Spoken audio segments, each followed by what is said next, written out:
हरि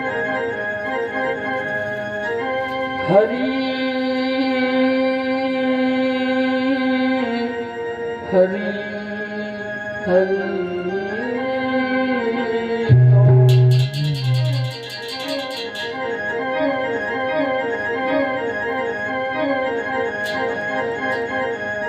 नीलांबुज श्यामल कोमलांगं सीता समारोपितुबाम्भागं पाणो महासायक चारुचापं नमामि रामं रघुवंशनाथम्।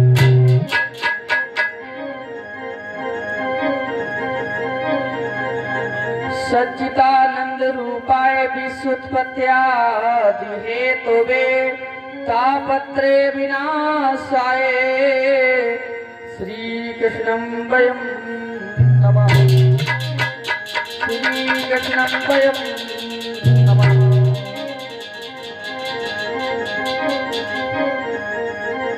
सीतापति श्री राम से विनती बारंबार, लाज रखो संकट हरो शरण प्रदीप कुमार।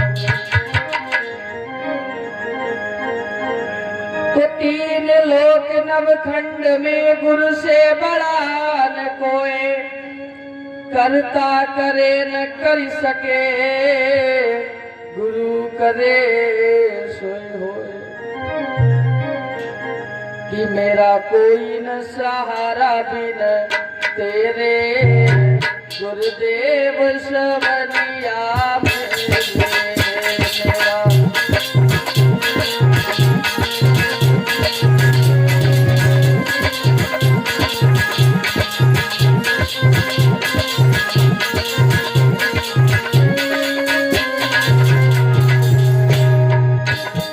गुरुदेव सवनिया गुरुदेव सवनिया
मेरा कोई न सहारा बिन तेरे गुरुदेव सवनिया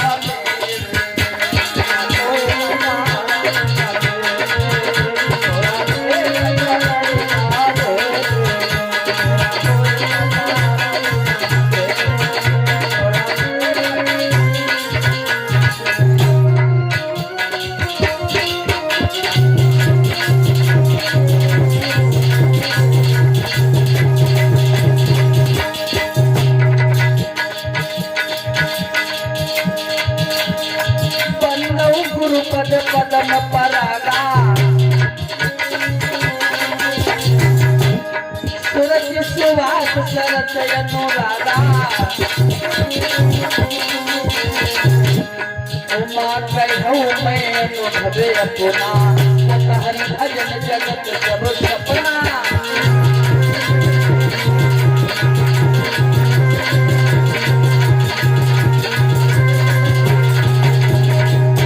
गुरुदेव सवरिया मेरा कोई न सहारा दिन तेरे गुरुदेव सवरिया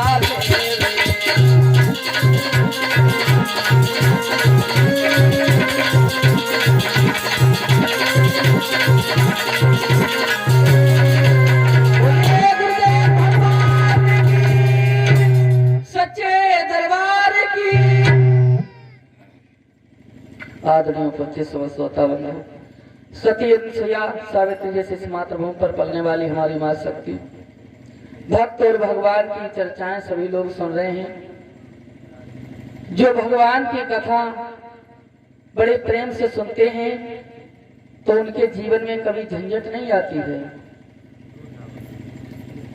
और जो एक कान से सुनी और निकाल दी दूसरे कान से तो जीवन में कुछ नहीं प्राप्त कर पाते हैं। कथा का मतलब है केवल सुनना नहीं है, कथा को धारण करना है। अपने इस शरीर में धारण करो कथा को, इसका पान करना है। आइए 2 बार भगवान का पावन कीर्तन, इसके बाद में कथा में जोड़ते हैं थोड़ी देर के लिए आपको सभी लोग। बोलो श्री राम जय जय राम।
कथा में थोड़ी देर आपको जोड़ते हैं। अभी आप लोग सुन रहे थे श्रीमद् भागवत की कथा, हमारे भैया राजू शास्त्री बता रहे थे। भगवान कन्हैया ने सहेलियों के साथ में रहस्य रचाया, नृत्य किया और सब सखियों के पास भगवान कन्हैया कई रूपों में विभाजित होकर के, किसी सखी को ये भी नहीं पता चल रहा था कि हमारे पास श्याम है कि नहीं है। सबको यही मालूम पड़ रहा था कि मेरे पास ही कन्हैया हैं। और परीक्षित महाराज, यहाँ से आगे जो कथा है रात्रि में लीला के माध्यम से दिखाई जाएगी आपको कंसवध की। थोड़ी देर देखते हैं रामायण में जहां पर प्रसंग छुटा हुआ था, आप लोगों ने सुना था, वो भागवत के कारण आगे प्रसंग नहीं बढ़ पाया, वहीं से आपको जोड़ते हैं। जब भगवान श्री राम, लक्ष्मण और भरत और शत्रुघ्न सभी भैया विवाह करने के बाद में अवधपुर में पहुंचे हैं, सभी लोग प्रसन्न के साथ में रहते हैं, खुशी हैं। एक दिन महाराज दशरथ ने अपनी तीनों रानियों को बुलाया और कहा है, देखो अब तुम सास बन गई हो, तुम्हारे घर में बहू आ गई हैं, और सास का कैसा नियम होना चाहिए बताएं। लिखा है गोस्वामी तुलसीदास जी ने कि परिलड़किनी बिहाई घर आई, और राखो पलक नयन की नाई।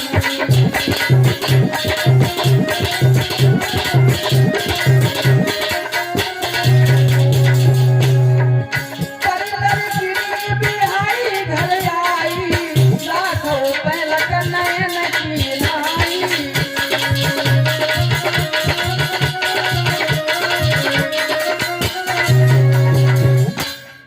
लड़किनी बेहाई घर आई, और राखौ पलक नयन की नाई।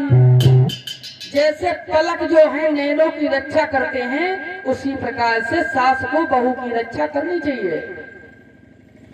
लेकिन हाँ, परीक्षित महाराज कहाँ निकल गए? अच्छा जाओ जाओ। आज कुछ अंतर हो गया है, अब रक्षा करना तो दूर। पहली बात तो ये है, सबसे बड़ी लड़ाई की जड़ क्या है? मायके में पूछ दिया जाए ना बहू के, तो वहां चर्चा क्या होगी? सास गलत है, और सास के है ना वहां चर्चा होगी बहू गलत है। अब गलत किसे ठहराया जाए? लेकिन कारण एक है, बहू भी सही होनी चाहिए, दोनों के विचार एक जैसे होने चाहिए। और बहू को तो यही हमेशा सोचना चाहिए, क्या मालूम, कि मैं तो घर ही में मंदिर बनाऊंगी, और पूजा घर में करूंगी।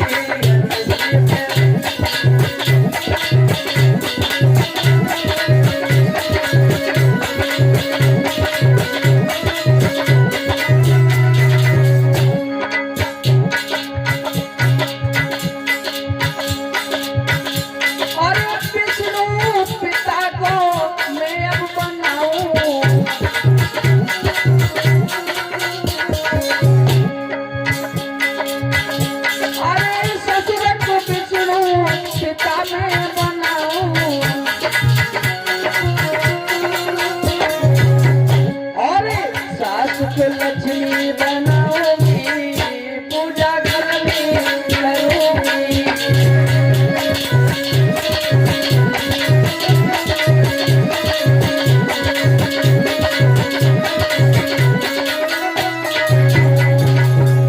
मैं तो घर ही में मंदिर बनाऊंगी, पूजा घर में करूंगी।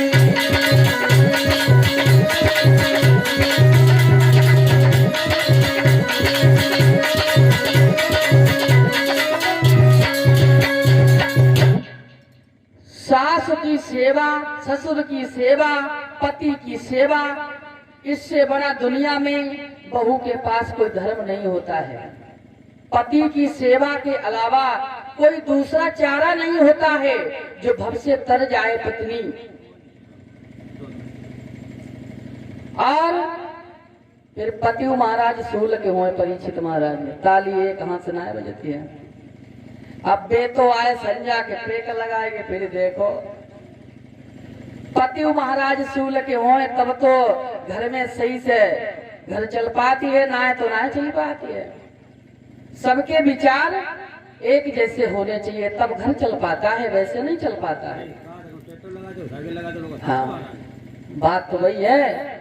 अब गाड़ी में एक पहिया ट्रैक्टर का लगा दिया जाए और एक साइकिल का लगा दिया जाए, क्या सफल होगा? बिल्कुल नहीं होगा। तो विचार एक जैसे होने चाहिए सबके। महाराज दशरथ समझाते हैं और तीनों रानियां कहती हैं आप काहे को चिंता करते हैं, हम तो पहले से सोच रहे थे। तो कैकेयी, सुमित्रा, कौशल्या चारों बहुओं को बड़े प्रेम से मानती हैं। और इधर एक दिन महाराज दशरथ दरबार में बैठे हुए थे और दरबार से शाम के टाइम पर जब चले हैं जाकर के महलों में पहुंचे, उन्होंने दर्पण में अपना मुख देखा, शीशे में अपना मुख देखा। उसमें क्या देखा? जो कानों के पास में बाल जो थे वो सफेद रंग के दिखाई पड़े। पहले क्या था मालूम? जब कानों के पास सफेद बाल दिखाई पड़ जाएं तो मान लिया जाता था वृद्धापन आ गया है। और आजकल छोटे छोटे बच्चों के सफेद बाल दिखाई पड़ते हैं। ये क्या है कुछ बीमारी जी? पहले में अब में कुछ अंतर हो गया है, देखा है महाराज ने। और बालों ने इशारे में ये कहा कि बालों ने कहा इशारे में, और अब बाल भाव न धरो राजन।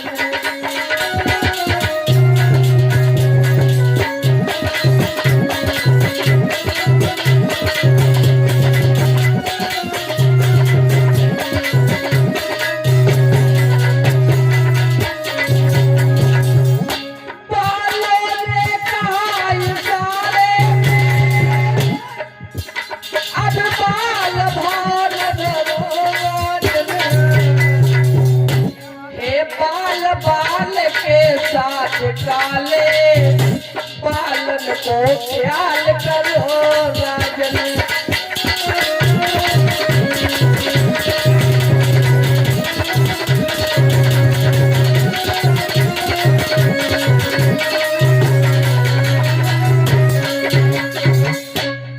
इन बालों के साथ आगे काल है, ये सब किसी को समझ लेना चाहिए। जब वृद्धापन आ जाए तो भगवान का भजन कर लेना चाहिए, लेकिन आजकल किसी के पास टाइम नहीं रहता है। वैसे तो कहने का मतलब ये है हर क्षण इंसान को भगवान का भजन करते रहना चाहिए, चाहे बालापन हो, चाहे जवानी हो, चाहे बुढ़ापा हो। लेकिन सबसे प्रिय भगवान को क्या है बताएं? ये जवानी। जवानी में भगवान का भजन करो, भगवान का गुणगान करो। एक बात बताओ, जैसे एक वृक्ष में, एक टहनी में जो फूल खिलता है ना, फूल खिलने से पहले वो क्या था? कली। कली था परीक्षित महाराज। एक बात बताओ, कली जो है वो भगवान को चढ़ाने के लायक है क्या? नहीं है। और जो फूल खिलने के बाद जब मुरझा जाता है फूल, जैसे बुढ़ापा, तो मुरझाया हुआ फूल भगवान को अर्पण करोगे क्या? नहीं। फूल कौन सा अर्पण करोगे?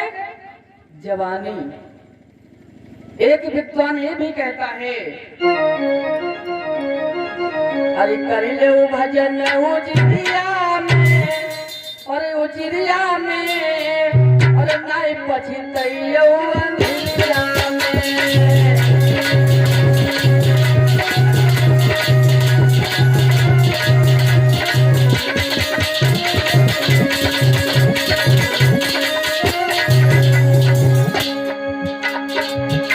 अरे कर लो भजन उजरिया में, उजरिया में, अरे नहीं पछितैयो अंधिया में।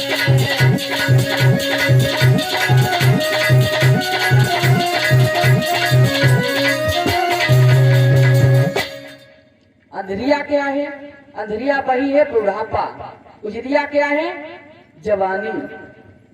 तो जिस प्रकार से भगवान खिला हुआ फूल ग्रहण करते हैं, उसी प्रकार से भगवान ज्यादातर जवानी ग्रहण करते हैं। क्यों? भगवान को मालूम है जो भक्त होते हैं ग्रस्त धर्म में पालन करने वाले, अगर वो मुझे स्वीकार करेंगे और वो मेरी पूजा आराधना करेंगे तो सबसे बड़ी बात यही है। तो महाराज दशरथ ने देखा कि बाल सफेद हैं, अब क्या करें? अब हमें राज शासन नहीं करना चाहिए, अब हम ये राज शासन है हम अपने बेटे राम को दे दें। गुरु वशिष्ठ के पास में गए, गुरु वशिष्ठ के पास सलाह ली है, तो गुरु वशिष्ठ ने एक बात कही, बहुत अच्छा उपाय है आपने किया है। यदि आज की रात्रि ब्रह्मा बचा दे तो कल राम का राज्याभिषेक हो जाएगा। मतलब आज की रात्रि बचा दें भगवान ब्रह्मा तो कल राज्याभिषेक हो जाएगा। वशिष्ठ को मालूम था कि ये राज्याभिषेक होने वाला नहीं है, वो पहले से ही ज्ञानी थे।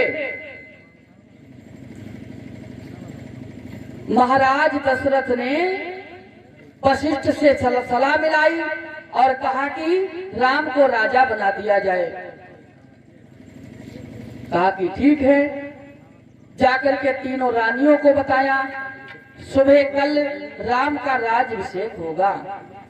हर जगह खबर फैला दी पूरे गांव में, सब खुश हैं, मगन हैं, आनंद में हैं, लेकिन एक आनंद में नहीं है। कौन? जो कैकेयी की दासी थी, वो दहेज मिली थी, हाँ, वो खुश नहीं है। उसने सोचा ये तो बात हाथ से निकली जा रही है। मंथरा ने सोचा अब हम ऐसा करें, जो घर बना बनाया है इसमें कुछ विघ्न डाल दें। और उसकी मां सरस्वती ने बुद्धि भी पलट दी थी। क्यों पलट दी?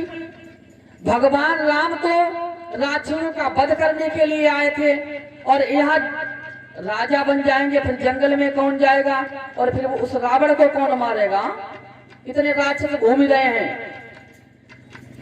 तो देवताओं ने मैया सरस्वती की विनती की, तो मैया सरस्वती ने उसकी बुद्धि बदल दी और मंथरा जाकर के कैकेयी के पास पहुंच जाती है। कैकेयी कहने लगी, ऐसे घूम रही हो, क्या है? तुमने कपड़े नहीं पहने? अरे नए कपड़े पहनो, खुशी से रहो। बात क्या है?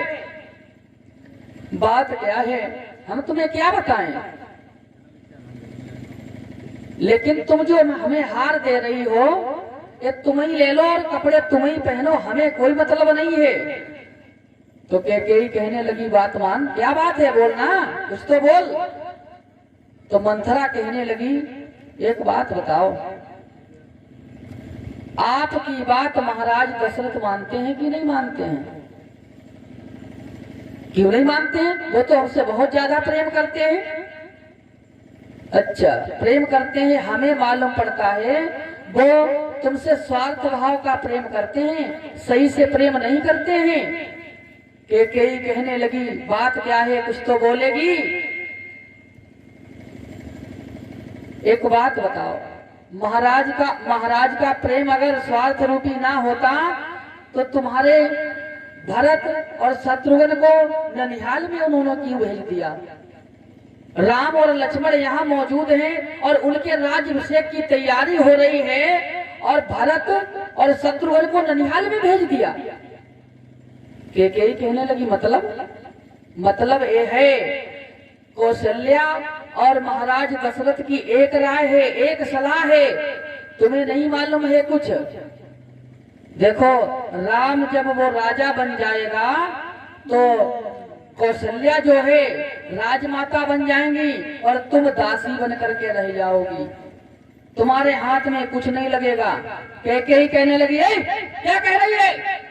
बने बनाए घर में विघ्न डाल रही है। तो मंथरा कहने लगी, चिल्ला काय कर रही हो? देखो, राम राजा बने चाहे भरत राजा बने और हम तो दासी की दासी रहेंगी, यही ऐसे ही पड़ी रहेंगी।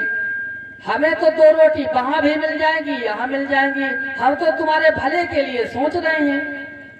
अच्छा, तो बाद में मंथरा ने कैकेयी को ऐसा बहकाया कैकेयी के दिमाग में वही बातें गूंजने लगी। शायद मंथरा सही कह रही हो, लेकिन बाद में मंथरा से एक बात कही, तुम एक बात मुझे बताओ, हम करें क्या? बनी बाबरी घूमी रही तो जाना मालूम क्या करें। देखो तुम ऐसा करो, तुम्हें मालूम है एक बार तुम रण क्षेत्र में महाराज के साथ में गई थी, तब तुम्ही ने हमें बताया था, तब महाराज के रथ की जो मझिया होती है उसमें से कील निकल गई थी, तो तुमने उंगली लगाई थी। तब महाराज ने कहा था कि 2 वचन मांग लो, तो वही वचन तुमने उस टाइम तो नहीं मांगे और तुम्हारे धरोहर के रूप में हैं, अब मांग लो, इससे बढ़िया मौका क्या मिलेगा। अच्छा, वरदान क्या मांगे? वरदान ये मांग लेना, राम को 14 वर्षों का वनवास और भरत को राजगद्दी मांग लेना है। 2 वचन पूरे हो गए, अब फिर तो आराम से चैनिया, कोई दिक्कत। मंथरा की बात सुनी है और महारानी कैकेयी जो थी वो कोप भवन में चली जाती है, रूठा महल में, और वहां पर उन्होंने कपड़े फाड़े, चूड़ियां भी फोड़ दी, सारा श्रृंगार बिगाड़ दिया और जमीन पर पड़ी हुई हैं। इधर जब सुबह का टाइम हो गया, राज की तैयारी हो रही है, राम के राज्याभिषेक की, उधर सूर्य निकलने लगे। महाराज दशरथ ने सोचा कौशल्या सुमित्रा तो आ गई है, लेकिन कैकेयी कहाँ है? कैकेयी अभी नहीं आई, बात क्या है? सुमंत मंत्री को भेजा, सुमंत मंत्री महलों में पहुंचे हैं, वहां नहीं मिले। फिर बाद में वहीं कोप भवन में पहुंचे हैं सुमंत मंत्री, देखा है कैकेयी को, और फिर बाद में वापस आ गए, बताया तो महाराज दशरथ पहुंचे हैं कैकेयी के पास में। कैकेयी से कहा, हे प्रिय, तुम ऐसे पड़ी हो, क्या बात है? बोलो ना, क्या किसी ने कुछ कहा है? अगर किसी ने कुछ कहा हो तो मुझे बताओ, उसकी जिब्बा काट दे, और किसी ने गलत निगाह से देखा हो तो उसकी आंखें निकलवा लें। बोलो, क्या किसी ने कहा है? तो कैकेयी कहने लगी, हमसे कोई क्या कहेगा, कोई क्या कहेगा, हम तो अपने घर में ही मारी जा रही हूँ, क्या करूं? मतलब कैकेयी कहने लगी, तुम हमसे स्वार्थ का प्रेम करते हो, हमसे सच्चा प्रेम नहीं करते हो, और सब बहाना है, जो भी कहते हो वो बेकार है, मेरे लिए कुछ करते ही नहीं हो। महाराज दशरथ कहने लगे, कुछ तो बोलो, बात कहो, क्या बात है?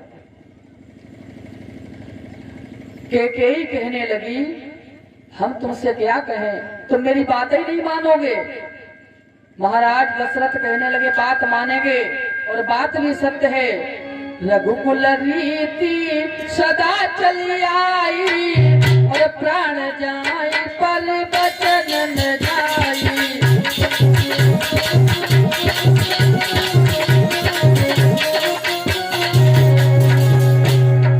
रघुकुल रीति सदा चली आई, प्राण जाए पर बचन न जाई।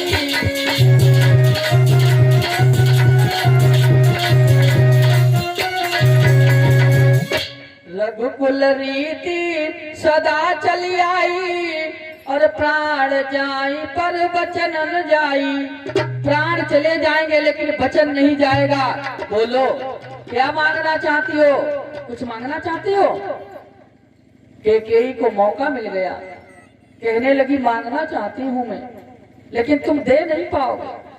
दशरथ कहने लगे, फिर वही बातें कर रही हो, हम तिरवाचा भरते हैं, तुम्हें वचन देते हैं, तुम जो मांगोगी मैं वही दे दूंगा, मुझसे तो बोलो। कैकेयी कहने लगी, स्वामी आपको याद होगा, आपने 2 वचन दिए थे मुझे, महाराज दशरथ कहने लगे कब? वो रण में जब हम तुम्हारे साथ में गई थी तब। दशरथ कहने लगे हाँ दिए थे। तो कैकेयी कहने लगी कि मेरे दुई वरदान पिया और बहुत दिन पहले थे मेरे।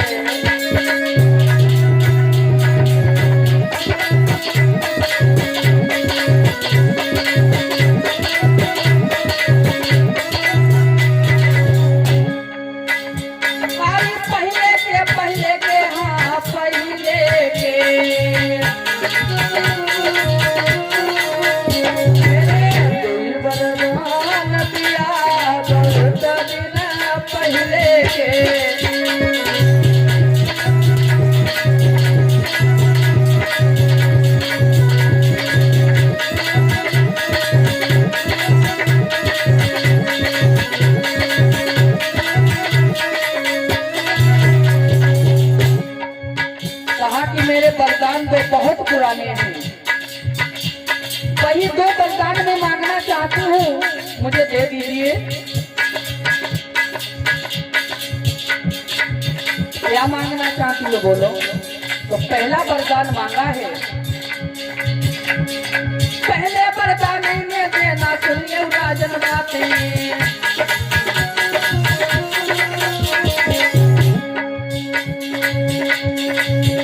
अरे भरत को राज दियो बहुत दिन पहले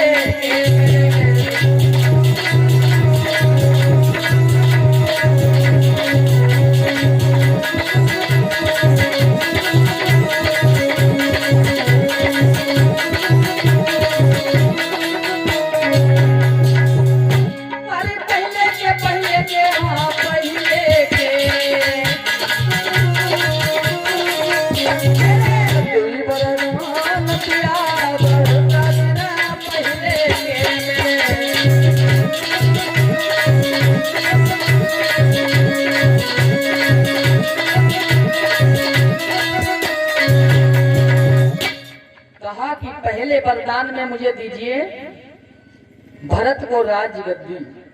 महाराज दशरथ कहने लगे ठीक है, बिना सोचे समझे कह दिया हाँ राजगद्दी देंगे। तो और सुनो दूसरा भी वरदान है। दूसरा क्या वरदान है? तो बोली है के और तुझे बनने दी जो राजा सुनियो बात हमारी।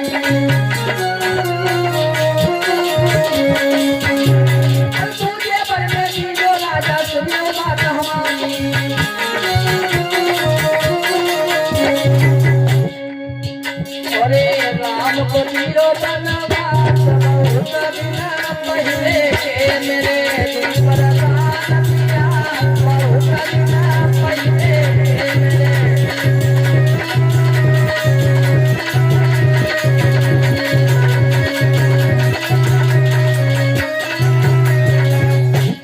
दूसरा वरदान सुनो, राम को 14 वर्षों का वनवास। जो वनवास का नाम लिया राम का तो महाराज खड़े थे, खड़े से गिर पड़े और होश ही नहीं आया। बाद में जब होश आया तो कैकेयी से कहने लगे ये तुमने क्या किया? तुम मेरे प्राण मांग लेती लेकिन राम को 14 वर्षों का वनवास ना मांगती। ये क्या मांगा? तुमने मेरे प्राण मांग लिए। जमीन पर रेंगने लगे महाराज, कैकेयी से विनती करने लगे ये तुमने क्या मांगा? कैकेयी कहने लगी हमने मांगा और वो अपने लिए मांगा है और आपने वचन दिया था हमें वरदान दे देंगे, लेकिन आप क्या कह रहे हैं? कैकेयी दूर हट जाती है। महाराज दशरथ पड़े रो रहे हैं। इधर धीरे धीरे कुछ टाइम और बीता, सूर्य और ऊपर निकल आए। मंत्री सोचने लगा महाराज दशरथ भी गए पर वो भी नहीं आए। तो सुमंत मंत्री जो था वो चला है और जाकर के कोट भवन में पहुंचा। महाराज दशरथ की हालत देख करके महाराज से कहने लगा, हे प्रभु मुझे बताओ क्या बात है। लेकिन दशरथ कोई शब्द नहीं कह पाए। कैकेयी कहने लगी, महाराज कुछ नहीं बोल पाएंगे, तुम ऐसा करो राम को बुला कर ले आओ। इधर सुमंत मंत्री जो थे जाकर के राम के पास में पहुंचे हैं, राम को बुला कर के लाए और राम से कहा है। और राम ने आकर के देखा कोट भवन में ये क्या हो रहा है। कैकेयी मैया के पास में पहुंचे हैं, हे मैया क्या बात है, क्या पिताजी में और तुम में कोई झगड़ा हो गया क्या बात हो गई है। अगर इसके बीच में तुम्हारा कोई झगड़ा हुआ होगा, कोई बात बनी होगी तो उसमें मैं कुछ भी नहीं कर सकता हूँ, बात क्या है बोलो ना मैया। तो कैकेयी कहने लगी, राम हमने 2 वरदान मांग लिए, मेरे पहले के थे। राम ने कहा क्या मांगा आपने। मांगा भरत के लिए राज्य गद्दी। राम कहने लगे अच्छी बात है, इससे बड़ी बात क्या है, हमारा भैया राजा बन जाएगा तो इससे बड़ी कोई बात ही नहीं है। दूसरा वरदान क्या मांगा। कहा कि दूसरा वरदान ये मांगा, राम तुम्हारे लिए 14 वर्षों का वनवास। भगवान श्री राम बड़े खुश हुए, प्रसन्न हुए, कहने लगे ठीक है मैया, जो तुमने मांगा अच्छा मांगा और यही तो मैं चाहता था। लेकिन एक बात बताएं, मैया कैकेयी का कोई दोष नहीं था। कैकेयी मैया से भगवान श्री राम ने बचपन में ही कह दिया था, जब हमारा राज्य हो तो आप हमारे लिए 14 वर्षों का वनवास मांग लेना। क्यों, हमें जगत कल्याण के लिए कई काम करने हैं। तो वही कैकेयी मैया को जो भगवान श्री राम ने वचन दिया था और कैकेयी ने वचन दिया था बचपन में, तो वही कैकेयी ने मांगा। कैकेयी का कोई दोष नहीं था। और जो कैकेयी को दोष देता है वो भगत नहीं होता है, माँ का बेटा नहीं होता है। ये सब मिली भगत थी भगवान श्री राम और कैकेयी की। अच्छा, कैकेयी ने क्यों ये स्वीकार कर लिया कि हम मांग लेंगे तुम्हें 14 वर्षों का वनवास और भरत को राजगद्दी। कैकेयी ने ये सोचा, अगर हमने वचन मांग लिया राम के लिए 14 वर्षों का वनवास, हमारे स्वामी जो हैं वो जिंदा नहीं रहेंगे, राम के वियोग में मर जाएंगे। लेकिन अगर हमने नहीं मांगा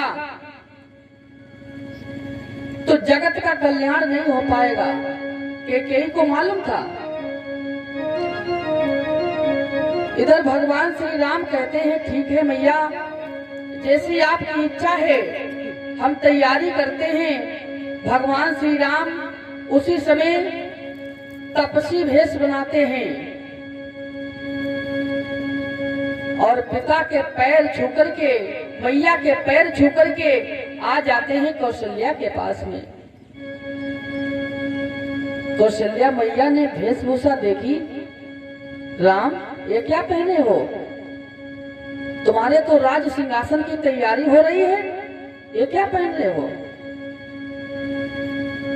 भगवान श्री राम कहने लगे मैया हमारे साथ में बहुत अच्छा न्याय हुआ है। क्या न्याय ऐसा हुआ है, भारत को इस अवध का राजा बना दिया है हमारी मैया कैकेयी ने, और हमें जंगल का राजा बना दिया है। जंगल बहुत बड़ा है, वहां का राजा बना दिया है। मैया कौशल्या कहने लगी, अगर केवल महाराज कहते तुम जंगल में चले जाओ तो मैं कदापि नहीं कहती। कहा कि महाराज कहते तो हम उनसे कहती जाकर के कि तुम राम को न भेजो। इसमें अगर मैया कैकेयी ने कहा है तुम्हारी तो अवश्य जाओ, जहां पर मैया का वचन है वहां पर कुछ अनर्थ नहीं होगा। इधर महाराज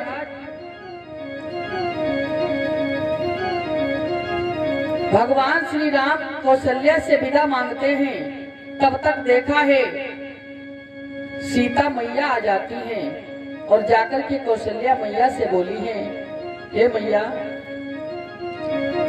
कि मैया मोए आज्ञा दे दीजिए, मैं भी पति संग में जाऊंगी।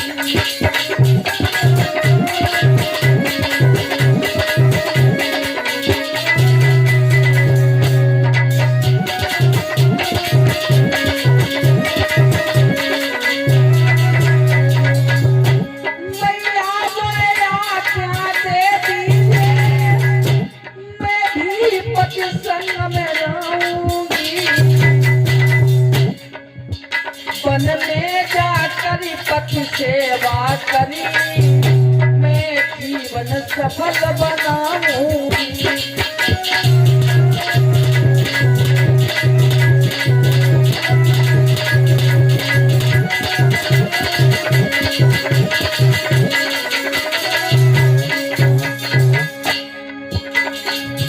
मैं यहाँ नहीं रह पाऊंगी, क्यों? जिस प्रकार से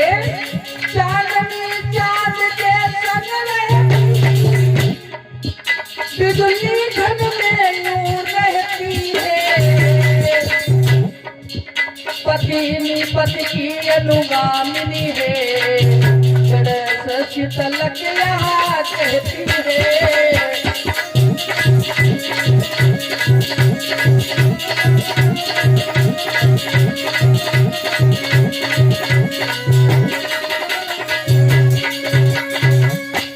पति फिरे परदेश में पाए कष्ट अपार, और पत्नी घर में मौज से तो है जीवन धिक्कार। कौशल्या मैया के मुख पर कोई जवाब नहीं आया, कुछ नहीं कह पाई। और भगवान श्री राम से सीता मैया ने कही, हमें भी साथ में लेकर के चलो।